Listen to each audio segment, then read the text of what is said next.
Right, so put the lights on. I'm doing a bit of a test today. Lots and lots and lots and lots of you have said that you can't hear me very clearly. Now, I aren't totally convinced if that isn't my accent and my squeaky voice. However, I thought I'd do a little video showing you a little bit of what I've been up to again on the Capri. I had big plans for today. What I try to do is when I'm working on other cars, so as you can see in the background here, I'm doing a little bit of paint work on some trim pieces. Obviously, I can't do that non-stop. I have to keep stopping and doing a little bit, and a coat, and a coat, and a coat. So in between times, I do stuff on other vehicles or on my vehicle. So what I did yesterday was I hope you can see it, I high build primered. This is a 2K high build primer, which is basically like a very thin filler. And you spray it on and you block it off. Now, the whole plan was I did it outside because the sun's shining, and as you can see in the background, I've got the Mini here in fresh paint. I've got the white Stag that's already, my car's already covered in paint. Don't really care about that. I can clean it off, but I don't want to do that to other people's cars. It just makes extra work that's pointless.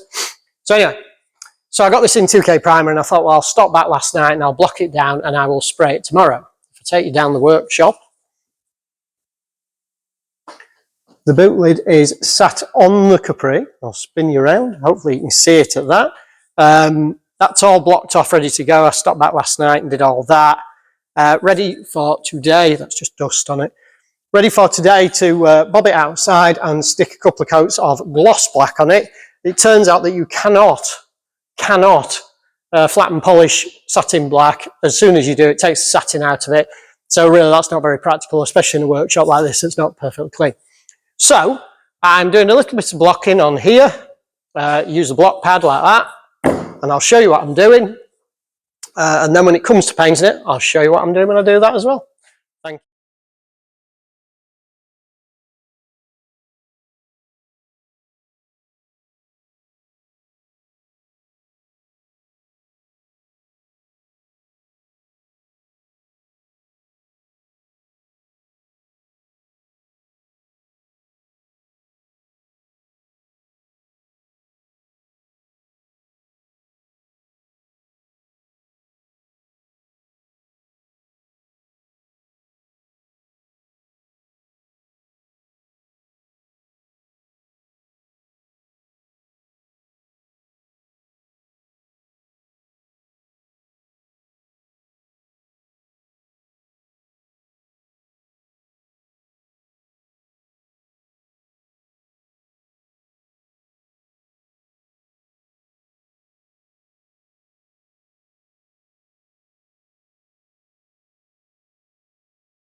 I'll zoom you out.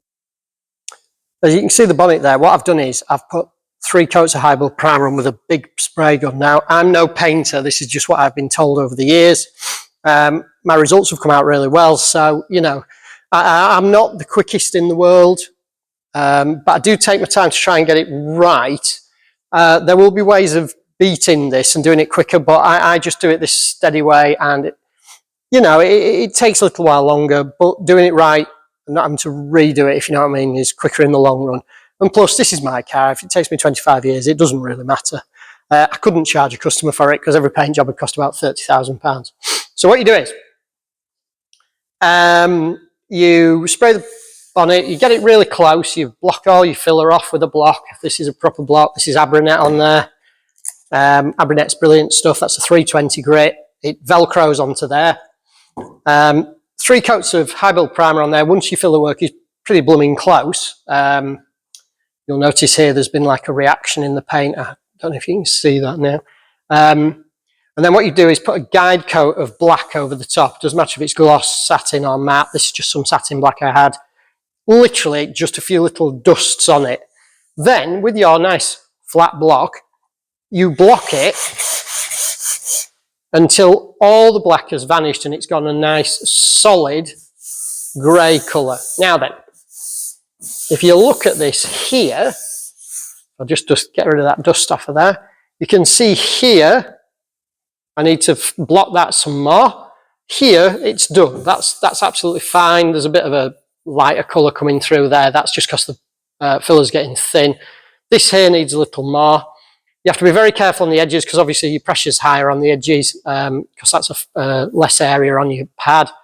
But I then just keep going and going and going and going and going and going and going until that is flat. Now then, this panel is fiberglass, as you can see, and I've gone back to the original orange there in a number of places. So these will need some more primer over. There are also some divots in here that are quite deep. I found in my life that fiberglass panels crack and split. They jiggle about, especially things like bonnets, they jiggle about, and like a steel bonnet would just jiggle about and that'd be fine, but a fiberglass bonnet jiggles about, flexes, the heat gets at it, so it just cracks. Some of these are a bit of a paint reaction, some of them are actually cracks from originally. So I'm not spending the rest of my life on this. These will go. I'll get rid of these low spots. That's considered a low spot. This needs a little bit more sanding here. A little more here. These bits here, where there's obviously some sort of a high spot or I've pressed too hard on the other, that's the other problem with bonnets in particular. As you press on it, it bends, okay? So you have to try and put quite a light pressure on it. There's no rush to do this. I'm only doing sort of 20 minutes here purely because I'm waiting for that paint over there to cure, and unfortunately, it is a wet and rainy day in sunny Retford again. So I can't paint the car today. I can't paint the bonnet today. But I just want to get these done so they can be sat on the car.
That's the first coat.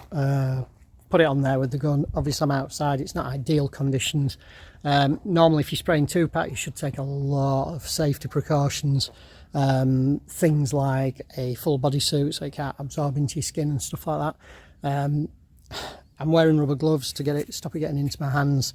I wear a mask even though I'm outside. Honestly, you could spray it out here and the wind blows it away that quickly, you wouldn't even know, it just vanishes off into the air. And before anybody goes on about the environment, where do you think it goes out of a spray booth? They filter it, but it still goes up into the air. So that's the first drop coat. You do that from a distance, so it leaves, what you can see there is a textured finish. I hope you can see that. It's a bit shiny in the camera. You should be able to see the texture there. That means your next coat sticks to it. Now, usually if you'd masked up, what you do is you keep testing the masking paper until it's tacky. It takes about 15 minutes for each coat to go off. Now then, I've only got enough paint to do 2 coats. There's already a thickness of paint on there, so I don't need to go too wild. Hopefully it'll be a nice smooth coat the next coat, and I won't need to flat it back a lot anyway. Worst case scenario is I have to put another coat over the top when I can buy some. I went this morning, but they weren't open. Again, if this was a busy work day here, I couldn't be doing this with vehicles travelling around flicking dust onto it. But that looks reasonably okay at a first coat. For an amateur, I'm not really an amateur. I do paint spraying for customers, obviously. But I aren't a sprayer per se, and I don't have a spray booth. And all the elaborate equipment that you really need for that, full face masks and things like that. The mask I was wearing that you will have seen in the video is safe to use for 2K. You're allowed to use the filters once, so I put fresh filters in it each time.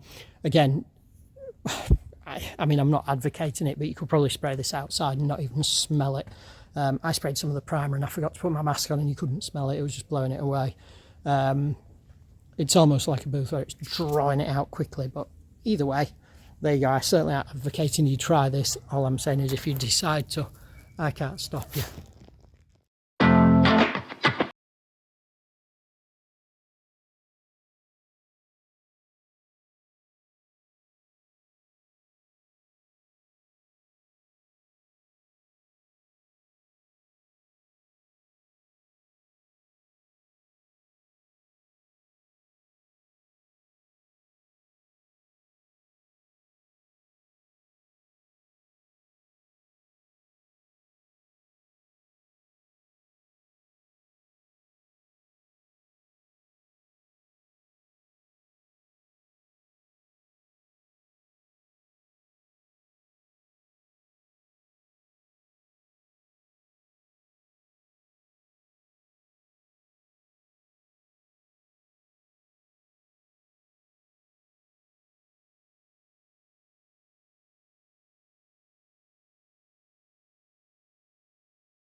So that's the second coat. As you can see, I went a lot slower and a lot closer this time to try and flow the paint out a little more. Now there's a much higher volume of paint.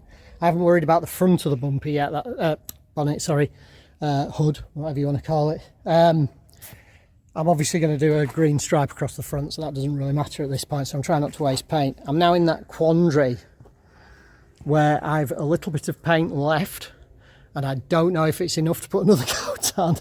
And if you end up halfway through it and it runs out, it ends up making a right old mess. However, I'll give it a few minutes to flash off. I may risk adding a tiny bit more thinner to it. I like to do that in the last coat anyway. It makes the paint flow out a little better and it stops you having to flat it back quite so much.